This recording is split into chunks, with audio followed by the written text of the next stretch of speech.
It was a tale of two halves. And I told them, in the locker room, there's no reason why we can't play exactly the way Notre Dame played in the first half.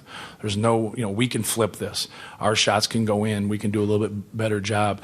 And the more we make shots, I felt like, the more we set our defense, I always harp on, when the ball goes in for us, it really helps us on the defensive end. I thought that really worked for us. And we weren't beating ourselves. We weren't turning the basketball over.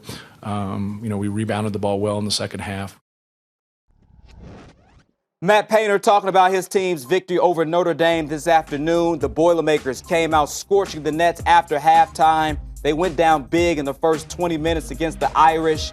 Tim, who showed their true colors? What Purdue did in the second half, or Notre Dame, what they did in the first half? Yeah, I'm going to go Purdue in the second half. And second half is big boy time, right? That's when games are won and lost. And Caleb Schwanigan was just everywhere on the floor. Couple him alongside Isaac Haas.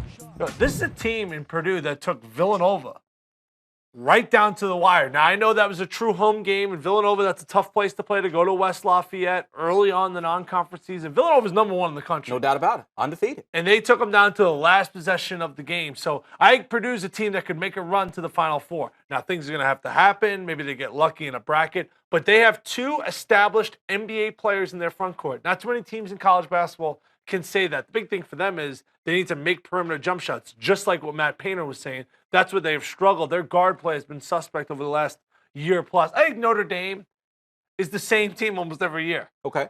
They're going to be extremely hard to guard. They have five guys that have great basketball IQs. They share the basketball. They're unselfish. They shoot the three. They spread you out. But do you trust them in March? That's been their big bugaboo. They haven't been able to make that big splash. I think because of Purdue's front line, they're so unique.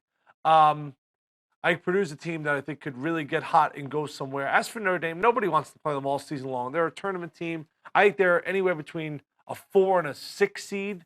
But I think Purdue could be really good. Yeah, Notre Dame, a team that started off real hot, won 9 straight, 9-0, lost a couple of games. But you mentioned Swanigan. I mean, he's only a sophomore, big-time player. He was huge in this game. Isaac Haas actually kind of took a back seat, didn't even play, that much in the second half because Swanigan was balling out so much. He probably could have, I don't know if he looked at going pro, but he had a lot of hype coming in as a freshman, but decided to stay. And I'm sure that, Painter is very happy that he has him for a second year. He's shooting over 50% from three this year.